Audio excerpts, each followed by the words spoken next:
Halo semuanya, selamat datang kembali di Nalaria. Di video Nalaria kali ini, aku pengen berbagi informasi tentang salah satu negara yang berada di Eropa Timur.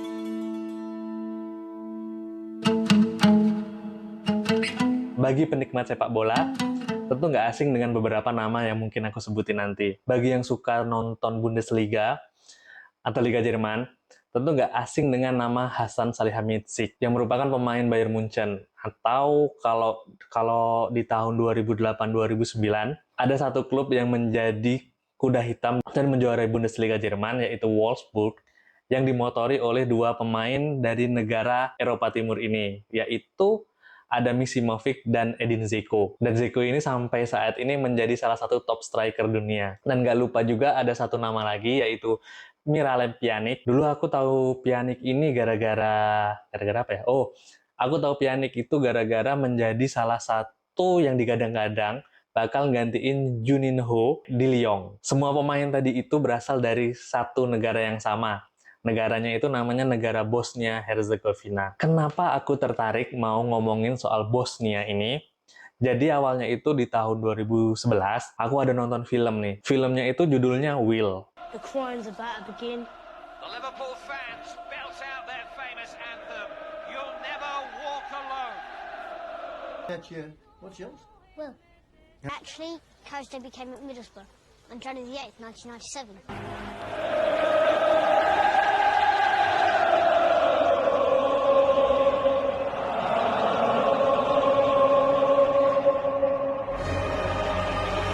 Jadi film ini nyeritain tentang seorang anak ini bernama Will yang pengen nonton final Liga Champions edisi 2005 di mana ya? Di Istanbul, Turki. Si Will ini seorang Liverpoolian. Dia itu seorang anak yang paling umurnya sekitar 10 tahun atau 9 tahun, masih kecil gitu. Jadi dia pengen nonton final Liga Champions 2005 itu.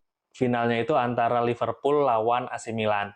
Nah, malam itu merupakan salah satu malam yang memiliki keajaiban karena Liverpool berhasil menang secara comeback setelah tertinggal 3 gol lebih dulu. Scene yang bikin aku tuh cukup tertarik dengan negara Bosnia ini, waktu perjalanan si Will ini menuju Istanbul, dia itu ketemu dengan salah satu mantan pemain Liverpool, namanya itu Alex Zukic.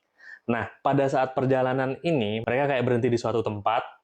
Tempatnya itu kayak bekas lokasi perang gitu. Jadi masih berantakan sana-sini, banyak gedung-gedung yang hancur. Kemudian beberapa ibu-ibu ataupun perempuan-perempuan di situ itu menggunakan kerudung. Anak perempuannya juga menggunakan kerudung, dan laki-lakinya itu kebanyakan juga menggunakan tutup kepala.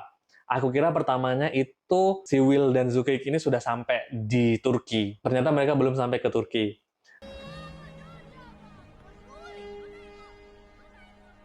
And Ida would give it away as gifts, even to her Christian neighbors. For you. Now go play, come on. Who wants another football?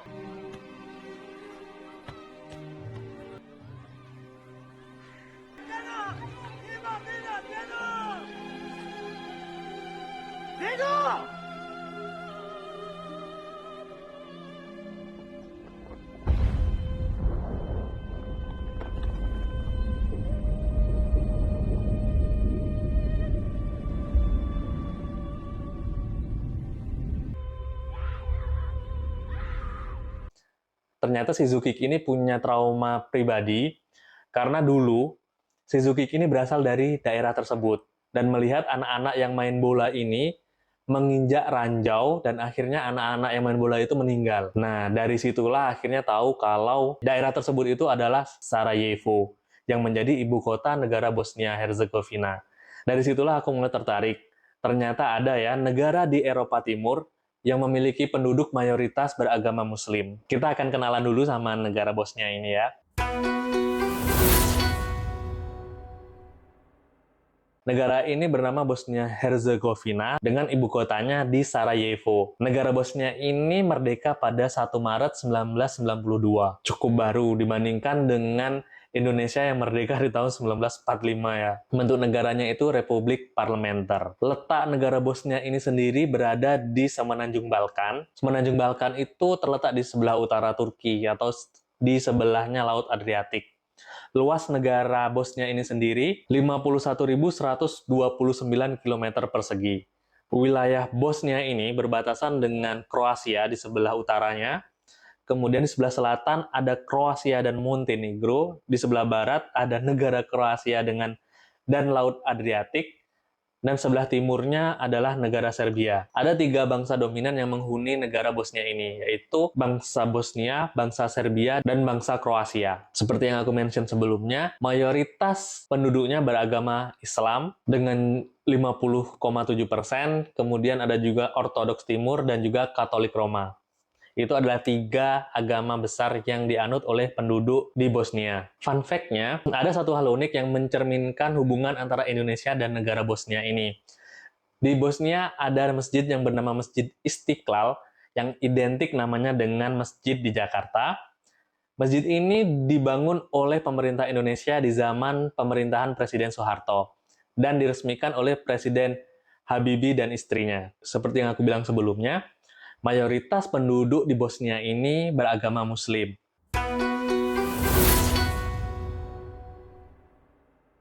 Bagaimana agama Islam bisa masuk di negara Bosnia ini? Islam masuk di Bosnia kurang lebih pada tahun 1453 Masehi yang dibawa oleh bangsa Turki Utsmani. Pemerintahan Turki Utsmani ini menguasai daerah Bosnia ini kurang lebih selama 4 abad. Pemerintahan Turki Utsmani menerapkan sistem keterbukaan dan juga penghormatan darah, di mana mereka mengakui dan menghargai hak-hak untuk hidup dan berpenghidupan, dan juga hak atas harta dan kehormatan.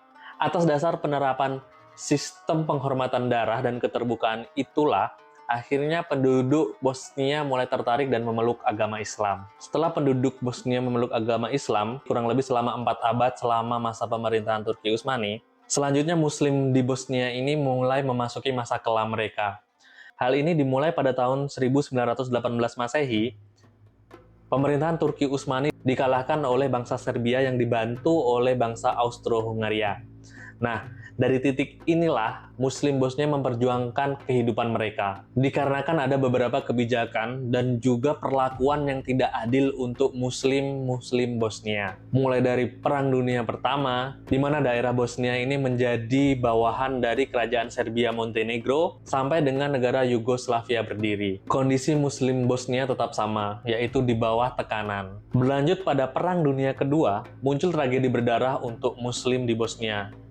Diperkirakan ada 200.000 Muslim Bosnia menjadi korban peperangan. Kondisi tersebut cenderung sama sampai dengan pasca Perang Dunia Kedua. Adanya sedikit titik terang itu terjadi sekitar pada tahun 1970-an, di mana kehidupan Muslim Bosnia berangsur membaik. Akan tetapi itu tidak berlanjut lama. Di masa Perang Kemerdekaan, antara tahun 1991 sampai dengan 1995, terjadi perang etnis di Bosnia, hingga ada satu peristiwa yang cukup kelam, yaitu adanya genosida pada Muslim di Bosnia, di mana konon jumlah korbannya itu hanya kalah dari korban Perang Dunia. Nah, karena hal itu juga, Bosnia menjadi negara yang amat berbahaya, dikarenakan banyaknya ranjau yang tertanam di negara tersebut. Sebelumnya mungkin yang familiar itu adalah genosida yang dilakukan oleh Nazi terhadap kaum Yahudi. Ternyata ada juga genosida terhadap umat Muslim Bosnia ketika perang etnis terjadi di negara tersebut. Pasca perang kemerdekaannya, ketika Bosnia mendapatkan kemerdekaannya secara utuh, akhirnya kehidupan Muslim di Bosnia ini berangsur-angsur membaik. Muslim di Bosnia menjadikan kisah kelam masa lalu mereka menjadi pelajaran berharga untuk kedepannya, di mana pada masa ini semua umat beragama hidup secara berdampingan. Selain itu, sekolah-sekolah di Bosnia mengajarkan tentang ajaran-ajaran Islam. Kalau membahas umat Islam, ada salah satu perayaan yang sangat-sangat kita nantikan, yaitu adalah bulan Ramadan dan Idul Fitri. Muslim di Bosnia juga sangat menanti-nantikan perayaan tersebut, di mana pada masa lalu mereka tidak mendapatkan kebebasan untuk merayakan Idul Fitri. Pada masa sekarang mereka merasakan kebebasan untuk merayakan Ramadan dan Idul Fitri. Karena mereka memiliki kedekatan dengan negara Turki, ada beberapa tradisi yang mirip antara Bosnia dan Turki. Seperti contohnya adalah hidangan untuk berbuka puasa yang khas yaitu pita. Pita ini adonan tepung tipis yang diisi dengan daging, bayam, kentang, ataupun keju. Contoh selanjutnya adalah adanya hidangan yang harus ada ketika Idul Fitri yaitu baklava. Baklava ini sejenis pastry yang berisi kacang dan juga disiram oleh sirup gula. Kemeriahan-kemeriahan Idul Fitri ini dimulai dari hari ke-27 bulan Ramadan. Kemudian puncaknya itu adalah di 1 Syawal yaitu Idul Fitri, yang disebut juga dengan Bairam. Kemeriahan ini dimulai setelah sholat Id, di mana mereka akan pulang ke rumah masing-masing dan makan bersama dengan keluarga, dengan kerabat, ataupun dengan tetangga mereka. Seperti tradisi Idul Fitri di negara Indonesia juga, setelah makan, mereka akan saling berkunjung ke rumah-rumah tetangga ataupun kerabat-kerabat mereka untuk menyebarkan berkah Idul Fitri. Setelah selesai mereka bersilaturahmi, seluruh penduduk akan berkumpul di suatu lapangan. Perayaannya akan dimulai dengan gadis-gadis Muslim Bosnia akan menyanyikan lagu yang diikuti oleh seluruh penduduk. Selain mereka bernyanyi-nyanyi, mereka juga melakukan permainan. Nah, salah satu permainan itu biasanya adalah perlombaan atletik. Hadiahnya itu adalah baju yang dibuat sendiri oleh perempuan-perempuan Muslim Bosnia. Tak jarang juga, masa Idul Fitri ini juga menjadi momen yang tepat untuk anak-anak laki-laki Muslim Bosnia ini melakukan khitan. Nah, jadi itu gambaran kemeriahan Idul Fitri yang terjadi di Bosnia. Itulah negara Bosnia. Setelah mereka melalui masa kelam mereka, Muslim Bosnia kini sudah bisa merayakan Idul Fitri dengan penuh sukacita. Akan tetapi, beberapa orang tua Muslim Bosnia merasakan ada yang sedikit meluntur dari tradisi perayaan Idul Fitri di negara tersebut. Seperti contohnya adalah kurangnya rasa saling berbagi kehidupan ataupun merayakan Idul Fitri dengan penuh kebersamaan. Mereka merasakan perayaan Idul Fitri sekarang menjadi lebih individualistik. Nah, bagaimana perayaan Idul Fitri teman-teman semuanya? Semoga tidak hanya ritual semata, tetapi juga bisa menyentuh sisi spiritual kita, sehingga kita bisa merayakan Idul Fitri ini dengan penuh keberkahan. Terima kasih teman-teman semua yang udah lihat video dari Nalaria. Sampai jumpa di video-video Nalaria selanjutnya.